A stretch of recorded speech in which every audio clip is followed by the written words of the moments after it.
大明，我朋友上周第一次来中国旅游，闹了一个挺有意思的笑话。什么笑话？他一大早去楼下的早餐摊买包子，掏出现金要付钱，结果摊主愣了一下，说不收现金，只能扫码。这个我完全能理解，现在很多小摊小贩确实基本不收现金了。他当时特别慌，站在那儿手里拿着钱，不知道该怎么办，后面排队的人还看着他，最后还是我隔着视频通话，教他怎么用手机支付才解决的。其实这种场面，几乎每个第一次来中国的外国朋友都会遇到，不是他一个人的问题。对，而且他后来还跟我说，他出发之前查了不少攻略，唯独没想到现金这件事会成为一个问题，毕竟在他的印象里，现金一直是最保险的支付方式。这也说明了一点，很多文化冲击，恰恰是那些看起来最理所当然，根本不会想到要提前了解的小事情，反而防不胜防。所以我就在想，除了这个，还有哪些事情是中国人觉得再正常不过，外国人却会觉得意外的？欢迎回到 Go Mandarin Daily， 我是大明。我是小雨。今天这一期是 HSK 5到6集，我们要聊一个挺有意思的话题，初来乍到的外国朋友最容易遇到的文化冲击。文化冲击这个词指的是一个人到了一个新环境，因为习惯、观念不一样，而感到意外甚至不适应的心理状态。这种感觉其实不分国家，任何人到了一个完全陌生的文化环境，都可能会经历，只是具体的场景不一样。对，而且这种冲击往往不是因为谁做错了什么，只是双方习惯的东西不一样。之所以会觉得奇怪，是因为大家默认的规则不一样。说得对，就像刚才你朋友付现金那件事，不是他做错了，也不是摊主故意为难他，只是移动支付在中国已经普及到，很多人几年都没用过现金了。移动支付就是用手机扫码付款，代替现金或者刷卡。这几年发展的特别快，现在连路边卖水果的、菜市场买菜的，基本都能扫码付款，甚至有些地方连乞讨的人都挂着收款码。这个我第一次听说的时候也挺意外的，原来移动支付已经普及到这种程度了。对，所以对于习惯用现金或者信用卡的外国朋友来说，刚开始确实需要适应一下，最好提前在手机上把支付软件和银行卡绑定好。说到菜市场，我想到另一个例子，讨价还价。这个也挺典型的。我朋友后来跟着我去菜市场买菜，看到我跟摊主商量价格，他特别惊讶，说这样合适吗？会不会不礼貌？他说在他们国家，讨价还价会被认为很没有礼貌。其实，在传统菜市场，讨价还价是很正常的互动，摊主也习惯了，双方你来我往，最后成交的价格双方都满意，甚至有时候还会顺便聊几句家常。但如果是在超市，价格都是标好的，就不会有人跟收银员讨价还价了。这一点他倒是很快就适应了。对，这就是场合不同，规则也不一样，不是哪个是对的，哪个是错的，关键是要分清楚在什么场合适用什么规则。他后来跟我说，他慢慢发现，只要看摊主的表情和语气，其实就能大概判断这个价格还有没有商量的余地，这也算是一种小小的观察能力。还有一件事，也是他提到的，中国人拒绝礼物或者邀请的时候，有时候不是真的拒绝。你是说推辞吧？对，推辞。他请一个中国朋友吃饭，朋友说不用了，不用了，他还以为对方真的不想去，就没再邀请第二次，结果后来才知道，这只是一种客气的表达，说了2、3次以后，其实是愿意去的，反而对方还纳闷怎么没有下文了。这确实是一个很容易造成误会的文化习惯，很多外国朋友都分不清什么时候是真的拒绝，什么时候只是礼貌上的推辞。连我自己有时候也会犹豫一下，到底对方是真心不想要，还是只是客气一下。这种分寸确实需要一些经验才能拿捏准。他说这一点，他花了挺长时间才慢慢摸清楚规律。一开始经常因为把推辞当成真拒绝，错过了不少一起吃饭、一起出去玩的机会。其实类似的场景还有送礼物，中国人收到礼物的时候，有时候也会先说不用这么客气，推让一两下，然后才收下。那遇到这种搞不清楚状态的时候，应该怎么办？我们想到一个特别实用的小方法，叫24小时观察法。24小时观察法。对，意思是遇到一个不理解的文化现象，先别急着下判断，也别急着模仿，先花1天时间观察身边的人是怎么处理的。为什么是24小时，而不是当场就问清楚？当场问当然也可以，但很多时候场合不合适，或者你还不知道该怎么问，甚至连该用什么词描述这个现象都不清楚。给自己24小时，一边观察，一边琢磨，往往能看出一些规律。比如说推辞这件事，如果你观察一整天，可能会发现，中国朋友之间也会互相推辞2、3次，然后才接受，这不是针对外国人才有的规矩。对，一旦你发现这是普遍的模式，而不是针对你个人，心里就会踏实很多，也不会觉得自己特别不受欢迎或者不被理解。这个方法听起来挺简单实用的，而且好像不只是能用在文化差异上。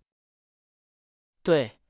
其实很多让人焦虑的社交场合都可以先用这个方法，观察一下大家的反应和节奏，再决定自己怎么做。它的关键不在于24小时这个数字本身，而在于提醒自己，遇到陌生的文化现象时，先观察，再判断，不要急着下结论，也不要急着觉得自己一定是哪里做错了。说得对，很多时候只是还没摸清楚规律而已，多观察几次，自然就知道该怎么应对了。不过我倒是想问一个更根本的问题，外国朋友是不是应该完全按照中国的习惯来做，才算真正融入？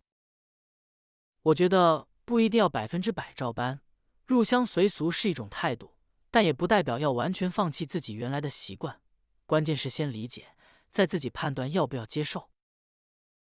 也就是说，理解规则是一回事，要不要完全照做是另一回事。对，比如推辞这件事，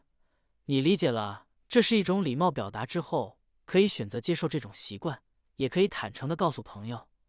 你更习惯直接说是或者不是。很多中国朋友其实也能理解和接受，反而会觉得这样沟通更省心。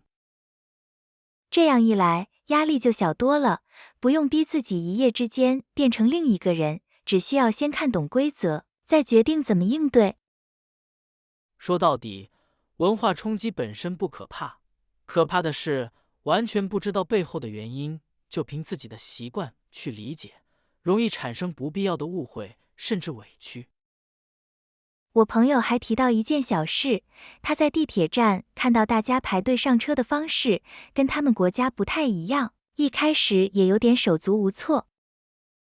这种细节其实到处都是，从排队、问路到点菜、还价，几乎每天都会遇到一些新的小差异。所以说，与其把每一次意外都当成一次冒犯，不如把它当成一个了解这个地方的机会。欢迎回到第2部分，接着我们上半部分聊的24小时观察法。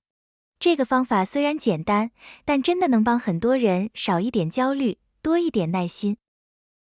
说到这个，我们要不要也收集一下，还有哪些让外国朋友意外的文化现象？留着下一集接着聊，说不定能整理出一个更完整的清单。好啊，我可以先去问问我朋友，他这几天还遇到什么别的意外情况，说不定还有更有意思的例子，比如坐地铁、点外卖这些日常小事。我也可以留意一下身边的外国朋友，看看他们平时都在纠结什么，说不定有些细节我们自己都没意识到有多特别。其实我们的听众里，应该也有不少人正在中国生活，或者正准备来中国。如果你们也有类似的经历，特别欢迎留言告诉我们。对，说不定你的一次尴尬经历，正好可以帮到下一个第一次来中国的朋友，让他们提前有个心理准备，少走一些弯路。这么一想，分享自己的文化冲击故事，其实也是一种挺有意义的事情。其实反过来也一样，我记得我之前去国外旅游的时候，也闹过类似的笑话。真的吗？说来听听。我第一次在国外坐公交车，习惯性的想上车再买票，结果司机让我先在车下的机器上买好票才能上车。我当时也是一脸懵，后面排队的人估计跟你朋友当时的心情差不多。你看，这种文化冲击其实是双向的，不只是外国人来中国会遇到，中国人出国旅游也常常会闹出类似的乌龙。所以说，理解和包容真的很重要。遇到不懂的规矩，多问一句，多看一眼，总比自己瞎猜要靠谱。对了，我突然想到，上半部分你提到你朋友在地铁站看排队的方式不太一样，这个细节我们还没细说，其实也挺值得展开聊聊的。对，他说在有些国家，大家习惯排成一条很整齐的直线，但在这里，有时候上下班高峰期，大家会更习惯先靠近车门，等车门开了，再自然形成一个通道。这种节奏一开始确实容易让人觉得混乱，但其实大部分时候，大家心里都有一个不成文的顺序，只是不一定表现成一条笔直的队伍，需要一点时间才能看懂其中的门道。他后来跟着大家的节奏走了几次，慢慢也就习惯了，甚至觉得这样反而更有效率，不用死板的排一条长队，浪费大家的时间。这也是24小时观察法能派上用场的地方，先看别人怎么排队，怎么上车，观察几次，自己心里就有数了。好，那接下来我们把今天聊到的几个词再慢慢过一遍，这些词今天出现的次数还挺多的。第一个词是文化冲击，指一个人到了新环境，因为习惯和观念不同，而感到意外或者不适应的心理状态。你可以说，第一次来中国的外国朋友多多少少都会经历一些文化冲击，这很正常，不用觉得是自己的问题，也不用觉得不好意思。